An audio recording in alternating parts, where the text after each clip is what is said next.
When first discovering the ancient cuneiform tablets that had been deciphered by the Oxford University archaeological team and were on display in the British Museum for all to see, the seed was planted to discover the truth about human history.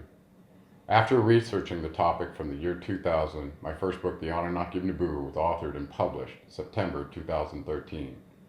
In that book, a slightly different angle was taken to focus on the Ajiji Minor Rebellion and how it led to an Anunnaki Council decision to create a replacement worker for the weary alien miners.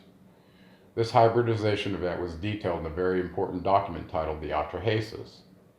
This name turns out to be who we think of as Noah in the biblical flood story, although the king of Shuruppak was also called Utnapishtim and Ziusuthrus, as well as the name Atrahasis. In the Sumer Atrahasis account, we are informed of a process to create a hybrid worker species, which was conducted by two of the council members, Enki, the genetic scientist, and Nimah, his half-sister, the medical officer. Her headquarters were located in the city of Shuruppak, where the biblical Ziusudra Atrahasis Noah was the king. According to both the Bible and Atrahasis, after 600 years, the great flood swept over the earth.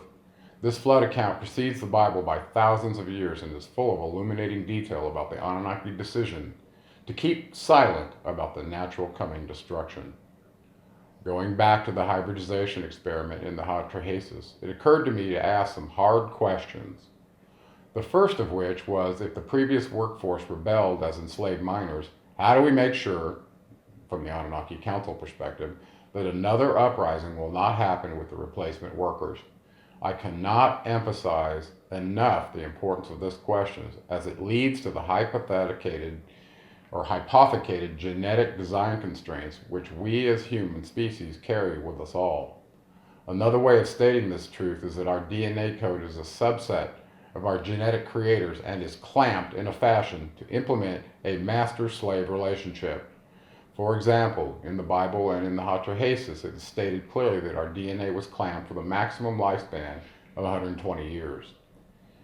What other clamps were put in place to keep our species subservient to our Anunnaki genetic masters? What about intelligence? Would they have given us the same IQ they had? As these questions were finding potential answers crafted out by genetic enslavers, the link to our obvious and fallen state physically became clear. There appears to be a functional design error in our connective tissue bodies, our fascia, such that our bipedal bridge design that lets us walk upright cannot span and align correctly with the force of gravity. This error is evident at birth in that the connective tissue of a human baby is randomly adhered to the surrounding musculoskeletal tissue. This design error is the basis of the human hybrid, this is the Neanderthal, mixed with the DNA from Enki, Nimah, and Neanderthal. Its inability to adapt to a bipedal posture without major musculoskeletal problems endemic to the entire world's population.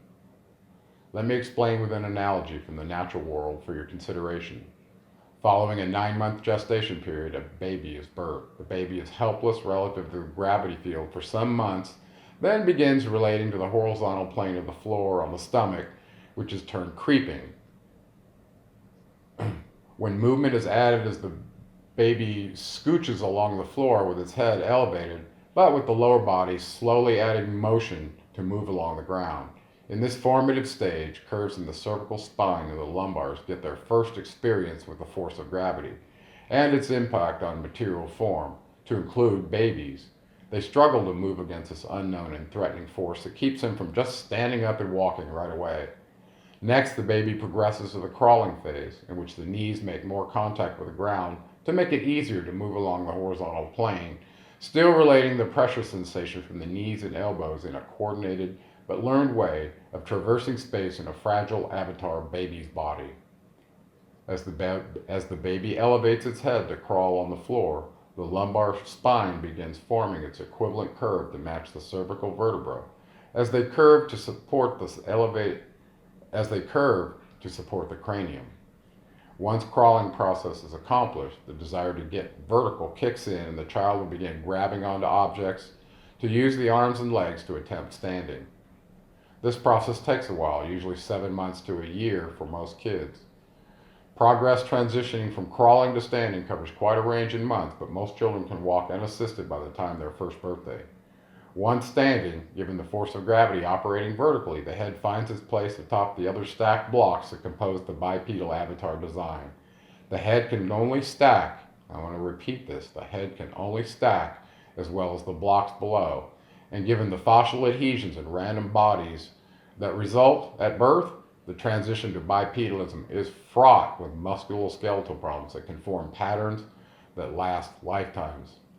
In an article titled, "Why Does It Take a Year for a Human Baby to Walk When Other Mammals Walk So Much Sooner?" the short answer, according to the article, is our brains do not develop the same as other animals. That's their answer. It's claimed that our brain size must be limited as a baby to exit the birth canal, this pelvic size constraint, and the cranium must develop further outside the womb to get bigger and let the brain finish its development. The assertion then being that a baby's horse's brain is fully developed at birth versus a human baby. Okay, they're saying because the birth canal bigger in a horse that it allows the baby's head to be not have to grow anymore. Well, I don't see that. Does not a baby horse's head grow larger and its brain capacity fill like a human's does after it leaves the birth canal? So I'm not really buying into this line of thinking provided in this article. Okay, so let's take a look at this. Scientific article on why it takes a baby so long to walk. If you've ever seen a nature documentary, they say you've seen a number of different animals being born. It's an incredible sight. We might look at some videos of this, I'm not sure. Newborn horses often stand up on their own 2 feet within an hour. Many other species of mammals are walking and performing certain tasks, holding on to parents while moving like baby monkeys within days of their birth. How long does it take a baby to be able to have the strength to grasp onto its mother in case they have to migrate and follow food? It ain't going to happen unless the baby's strapped to you in some way, right? So babies are really incapable at birth. Actually, I'm going to go down here a little bit. Natural selection and noggin size. Okay, they start saying the relationship between how big your head is and your brain development is what this is leading to. Talks about the helplessness of human babies. I mentioned that. There's a little baby horse running. Okay. So basically what they're saying is that the short answer is that your brain has to develop enough. Right, here's their short answer. Our brains don't develop in the same way as other mammals. Okay, that's the short answer. Okay, but the basis is they're saying the human pelvis narrows when the monkey goes vertical, in like 3.5 million years ago with Australopithecus afarensis. And when, as a result of going bipedal, pelvic horizontality changes, the pubic cavity changes size, gets narrower, and so the baby's head has to be narrower in the gestation period and doesn't develop the brain fully until it exits the womb, has time for the brain to get bigger because of that terrible constriction in the womb or in the pelvis, and then it develops, and that's the reason why it takes so long for a human baby to walk. Do you guys buy that? Think about that. Okay, and one thing I want to say is horses and other animals that struggle and are able to overcome gravity and walk their first hour, first day. Well,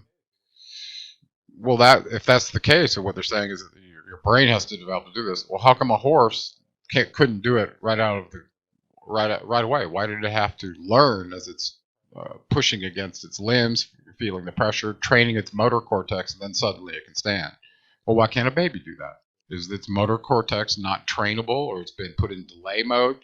This is really my question, because it's kind of a primitive function, training the motor cortex with movement and then memorizing it and then repeating it. So clearly once we get to the place where we're able to overcome creeping and crawling, we start moving toward wanting to walk bipedally. So the motive is there, just like it is with a horse, but there's no explanation from science why it takes so long.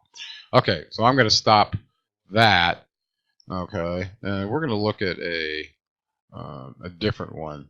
No, we're not going to do that. Okay, let's go to this clip here. And this next clip is relating some lessons from a coach to a football player. And well, let's just watch it and then I'll describe it for you, okay? It's quite amazing. And think about the baby creeping and crawling and the impact of its ability to do well in the gravity field from this coach's perspective. Let's back this up. Let's start right about, I'd say about here. Oh no, let's just get the whole thing. We'll just cut it. Let's see. I just said he don't honor the deal. He can eat my shorts. Goddamn country's going to the dogs. Used to be a handshake was good enough. Billy Clyde, get on down here before I get a goddamn crick in my neck. Time was this country was pure. There was people you could look up to. Lombardi, MacArthur, J. Edgar Hoover, Gene Autry. Oh, I'm a hard man, Billy Clyde. But I listen to that man sing Silver-Haired Daddy of Mine, and I ain't ashamed to confess, these old eyes just fill up and tear out. Gold mine in the sky does it to me. Oh, yeah, God. Makes you understand what's important in life. Billy Clyde, did you crawl when you was a kid? I don't rightly remember, Big Ed. Well, how about creeping? You remember creeping before you walked? Not exactly. Well, that's what I thought. That's why you're getting pulled down from behind on that end sweep. Your rear space ain't protected. I'm just off my feet a little bit. Oh, you've been that way all week. Now, before I took Movigenics, I wouldn't have known what it was either. I'd have figured just like you. I was off my feed. Maybe slowed down a tad. I'm just as fast as I ever was, Big Ed. No. It all comes back to you didn't crawl and you didn't creep. You just took off and walked. And that's why you're having all this here trouble now with your backspace. Big Ed, If you don't mind my asking, what the fuck are you doing? It happened to me a while back.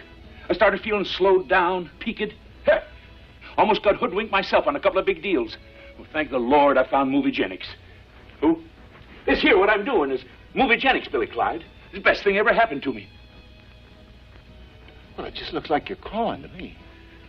No, this ain't crawling. This is creeping.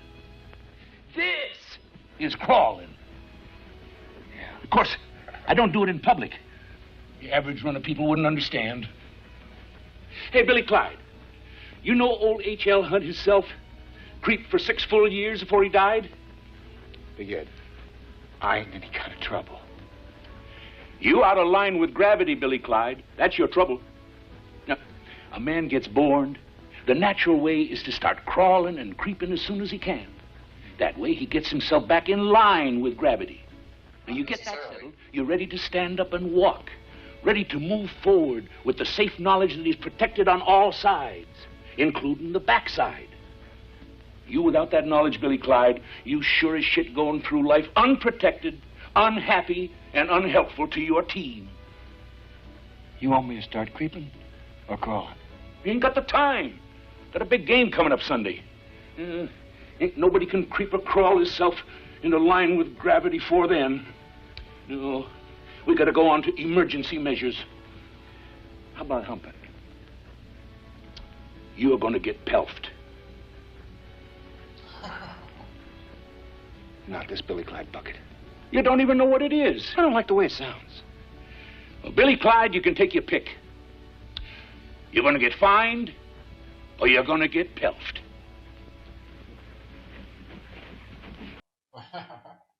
You guys know, instead of rolfing, they called it pelfing.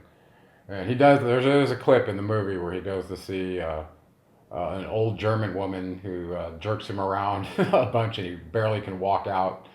And it's really quite funny. It's a spoof on rolfing, if you haven't seen it. So I won't play that for you, but it's in there. But the reality is, if you got a game Sunday and you go and get structural integration a couple days before it, like what he's doing here, I'm not going to do it. You're gonna have to receive the work, do your integration like everyone else, and within some period of time, usually within the first year, you're going to start busting free of the musculoskeletal prison that you've been in. But it's not gonna happen in a week for this guy. Okay, so I just want you to know that. Anyway, I'm gonna pause it right here, and then we'll continue on with the rest of the document.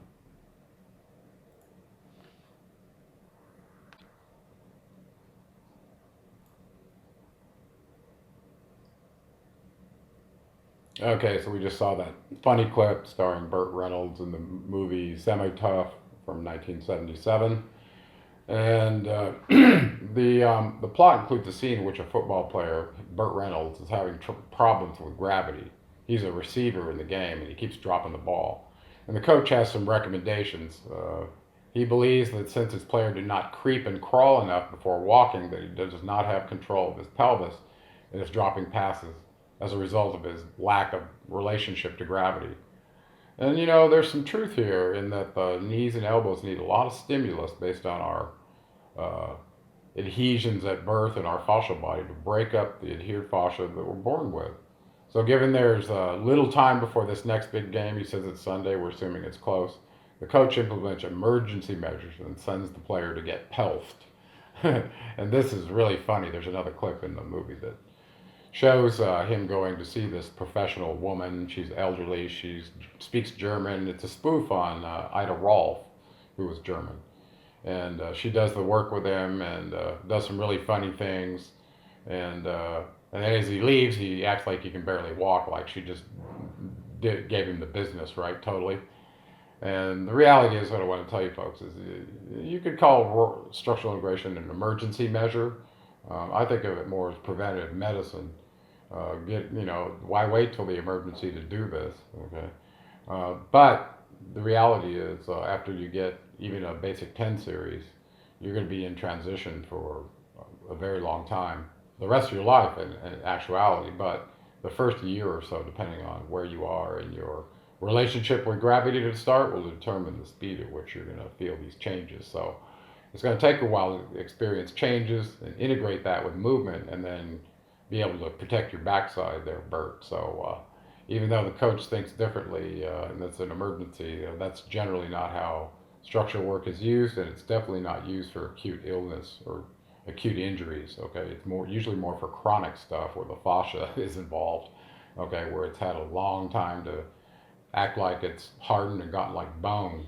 Okay, versus an acute injury where you have inflammation and things like that, which is really a contraindication for structural integration work.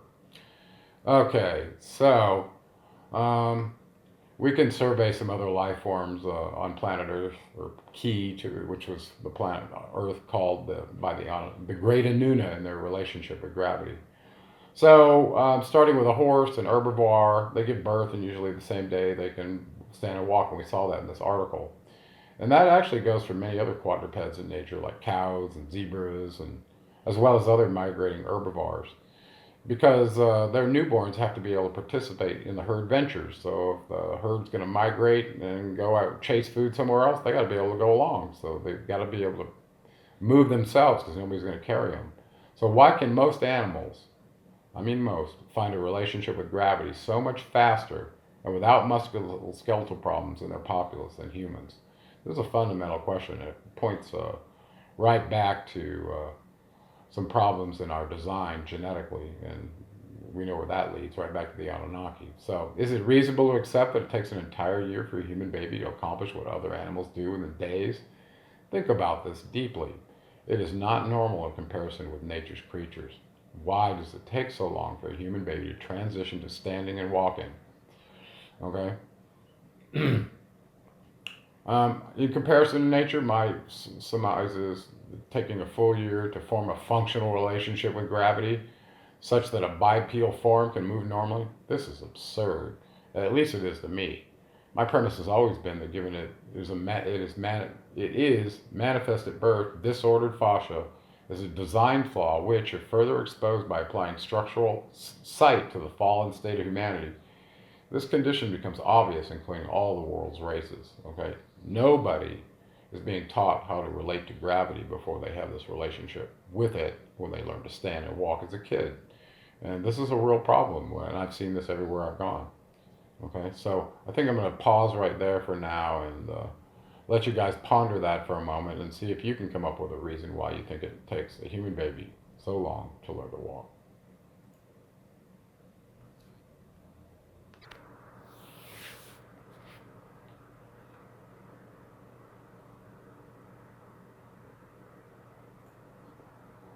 Scientific articles that have broached the topic regarding the extensive time it takes for a human baby to walk blame the need for a year duration on a larger brain that must learn iteratively the lessons needed to find balance in the gravity field. In short, the claim is that the bipedal walking that involves the use of the foot is more complicated than it is for the newborn foal with 4 feet.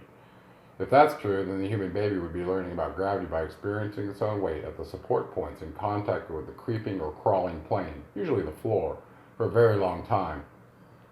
The crawling action involves the knees and elbows. When in contact with a horizontal plane or floor, would begin to experience pressure and tension at contact points as part of training the motor cortex how to contract muscles in sequence in order to crawl or creep, as an example. Similar training would apply to the previous stage we term creeping. We use them differently. He says creeping is walking on your knees and crawling is on your belly. I kind of saw those as opposites, but whatever. As well, but instead of the full pressure of the baby's weight being applied to the knees and hands, the elbows get lots of use, elevating the torso and the head, which can help. Okay. Applied to the knees and the torso, which helps to form the cervical curve to balance the head on top. Each of these motor experiences in the gravity simulator are needed apparently over a year period until the baby is ready to transition to bipedalism. Why do we do it? Why do we transition to bipedalism? For a better view of the grasslands, as is posited by researchers that point to this as the reason why tree-dwelling early hominids had to become bipedal when they began including food found on the ground and further away from protection of trees, foraging deeper into the African grasslands. Thus, in order to see a lion stalking Australopithecus, they would have had to stand up on 2 legs to see over the grass, but depending on how tall it was, where the predator is lurking. The need to walk theory in a nutshell, kind of. I'm not sure about you guys, but we still see gorillas and apes staying near the trees where the food falls, even though they're not in them or go in them as well. So would they really have needed to forage out on the grasslands to find food, or would they have just stayed where the trees were and followed those? Because trees don't come and go like grasslands do. Interesting to think about. Anyway, I'm going to stop right there and let you guys ponder this crazy relationship that humans have with gravity. And the question is, and my hypothesis is, the Anunnaki made a mistake in hybridizing us with the Neanderthal that created this problem to transition to bipedalism, not considering gravity correctly in our fascial body. That's my premise. So this has been Gerald Clark with you on behalf of Gravity Body Academy. We'll catch up again next time.